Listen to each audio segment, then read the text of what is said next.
नमस्कार दोस्तों, स्वागत है आपका मेरे YouTube चैनल पारिवारिक कहानियों में। आज की कहानी है बूढ़े माँ बाप की। कहानी को पूरा सुनना और मेरे चैनल को सब्सक्राइब जरूर करना। हम रोज अपमानित नहीं होना पड़े। 4 दिन किसी बेटे के ज़्यादा रुक जाएं तो 2 रोटी के लिए सुनना ना पड़े। घर में सन्नाटा पसरा था। तभी मीना की आवाज़ गूंजती है, तुम अपने अम्मा बाबूजी को मंजली भैया के घर क्यों नहीं भेज देते हो? मैंने इनका ठेका नहीं ले रखा है। बाकी दोनों देवरानी तो ऐश करें और मैं बूढ़े सास ससुर की सेवा में लगी रहूं। इनके यहाँ रहने से मेरा जीना मुश्किल हो जाता है। दोनों दिन भर मुझे पर हुक्म चलाते हैं और मैं इनके आगे पीछे होती रहती हूँ। मुझे भी कुछ दिनों के लिए मुक्ति चाहिए और खर्च का तो कोई पार ही नहीं है। महीने भर का बजट बिगड़ जाता है। इनकी दवाइयाँ और फल सलाद कितने महंगे आते हैं। कभी जूस बना कर दो तो कभी काढ़ा बना कर दो। यही काम करते रहो। पूरे घर का खाना भी बनाओ, फिर आपके बाबूजी के लिए अलग से खिचड़ी दलिया भी पकाओ। मैं क्या अपनी सारी उम्र इसी रसोई में गुजार दूं? मेरी अपनी कोई जिंदगी भी है? अपनी पत्नी सीमा की बातें सुनकर पवन खुद बड़ा बेचैन हो रहा था। एक तरफ उसे ऑफिस जाना था और दूसरा हर सुबह मीना की चिकचिक शुरू हो जाती थी। अम्मा बाबूजी जब भी रहने आते थे वो बहुत चिड़चिड़ी हो जाती थी और उसका मूड भी उखड़ा सा रहता था। कभी वो अपने बच्चों पर चिल्लाती और कभी पवन पर चिल्लाती थी। वो अप्रत्यक्ष रूप से अपने सास ससुर को ही सुनाती थी। अब उनकी भी मजबूरी थी, वो भी आखिर कहाँ जाए। उम्र हो चुकी थी, आय का कोई जरिया नहीं था। जिस बेटे बहू के घर रहने आते थे वो ही उन्हें सुनाते रहते थे। दिन भर उन दोनों के लिए काटना मुश्किल हो जाता था।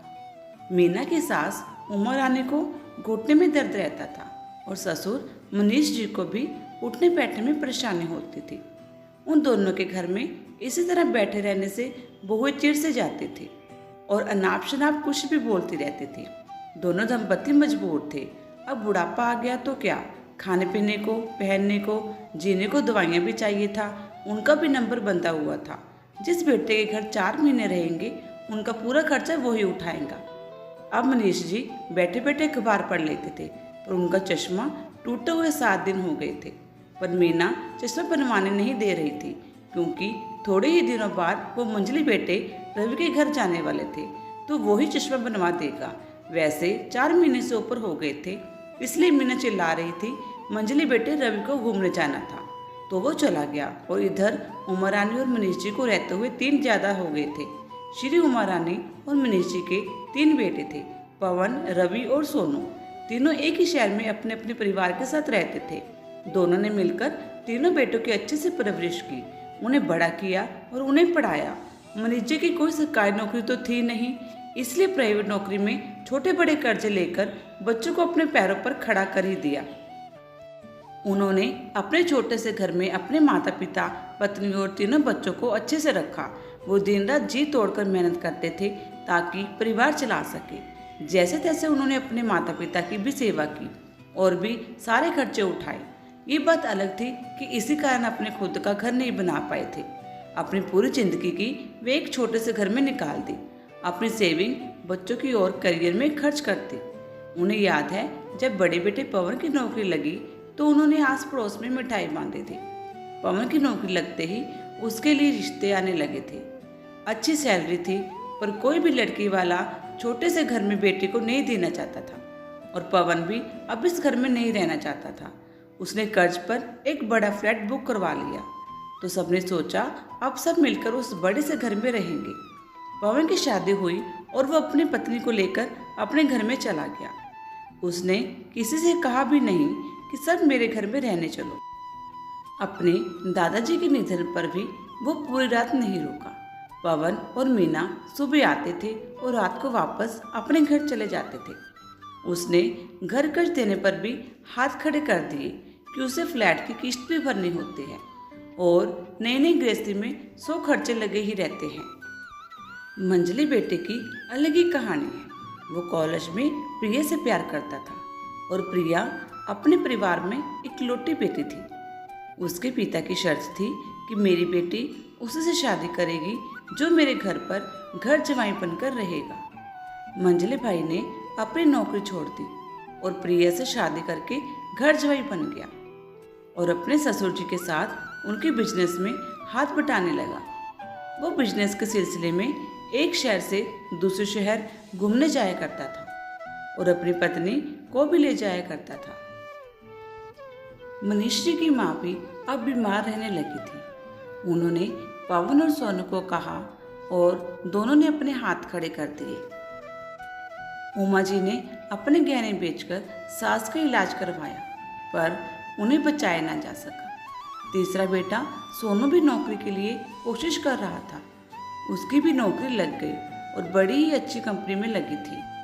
अब सोनू ने सोचा कि मेरे दिन फिर आएंगे, पर वो भी अपने भाइयों के नक्शे कदम पर चलने लगा। जब दोनों बड़े भाइयों को बाबू और अम्मा जी की चिंता नहीं है तो मैं क्यों करूं? उसने कुछ महीने नौकरी की थी। वही ऑफिस में काम करने वाली मेघा से उसने लव मैरिज कर ली। तीनों बेटे उन दोनों को अपने हाल पर छोड़ गए। बहुएं कभी वहां आकर रहना भी पसंद नहीं करती थी। मनीष जी रिटायर हुए तो उन्हें जो पैसा मिला तो उन्होंने अपना सारा अगला पिछला कर्ज जो लोगों से और बैंक से बच्चों की पढ़ाई और करियर के लिए लिया था वो सब चुका दिया। उन्होंने तीनों बेटों को कहा कि अब हम दोनों तुम तीनों की जिम्मेदारी है। तुम्हें अपने अम्मा बाबूजी का पूरी तरह से ख्याल रखना होगा।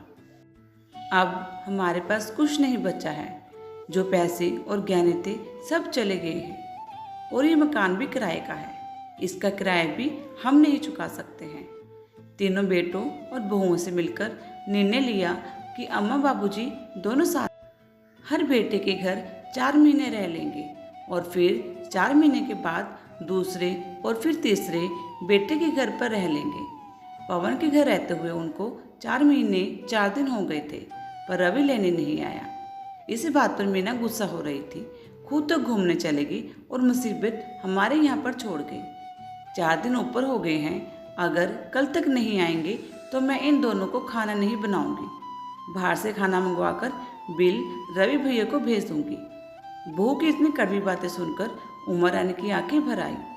सच है, माँ बाप बनकर हमने अपने तीनों बच्चों को कई सालों साल पाला संभाला, लेकिन ये तीनों मिलकर भी हम दोनों को संभाल नहीं पा रहे हैं।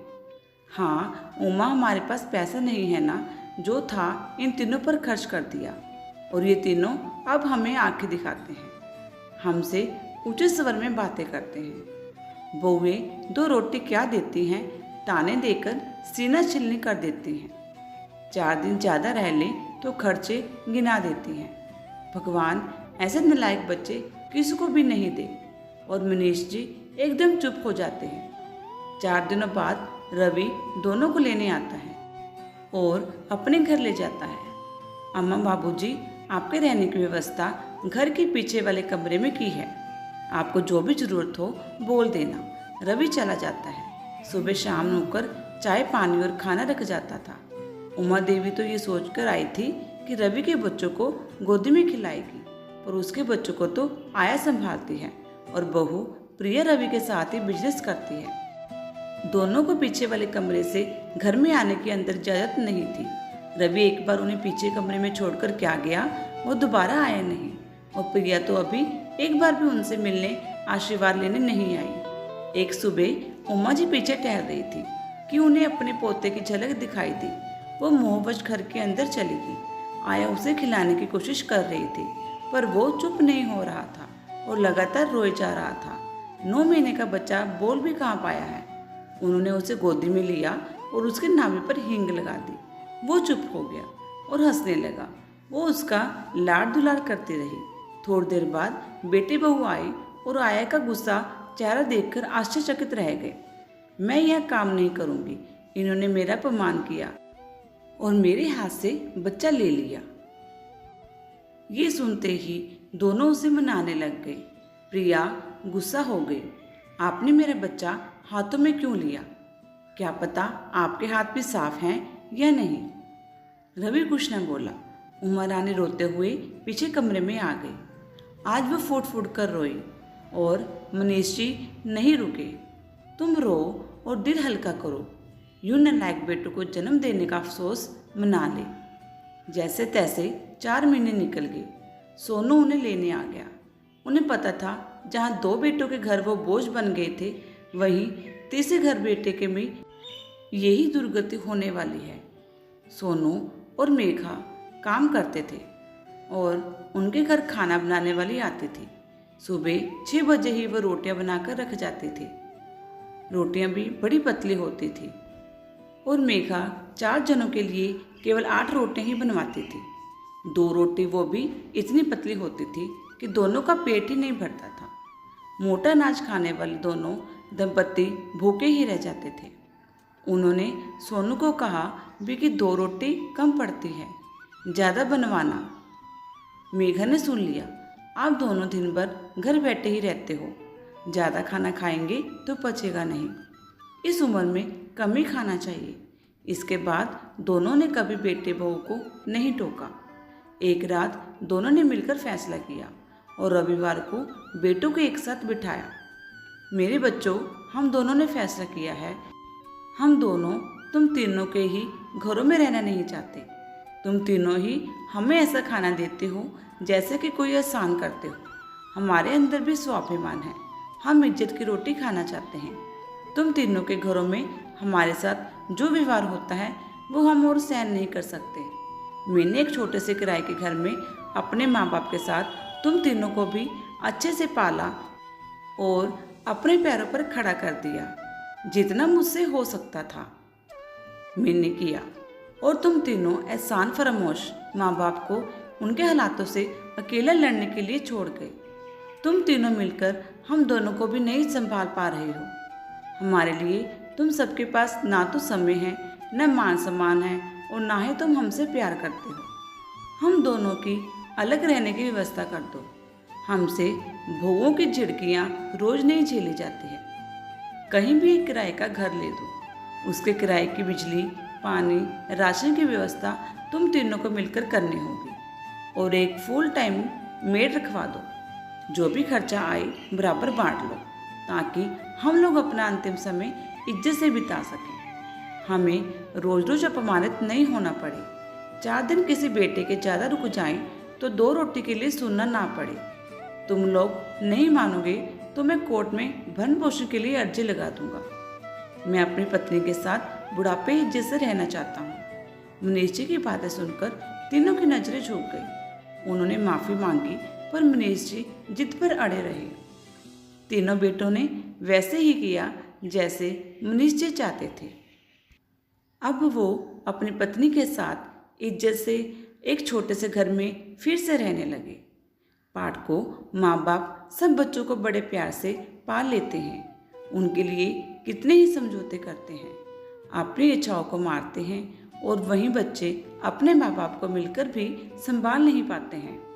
वो ये भूल जाते हैं कि उनके भी बच्चे होंगे, उन्हें भी बुढ़ापा आएगा। आपको कहानी कैसी लगी? अगर अच्छी लगी और मुझे कमेंट करके ज़रूर बताएं और मेरे चैनल पारिवारिक कहानियों को आप सब्सक्राइब जरूर करें। धन्यवाद।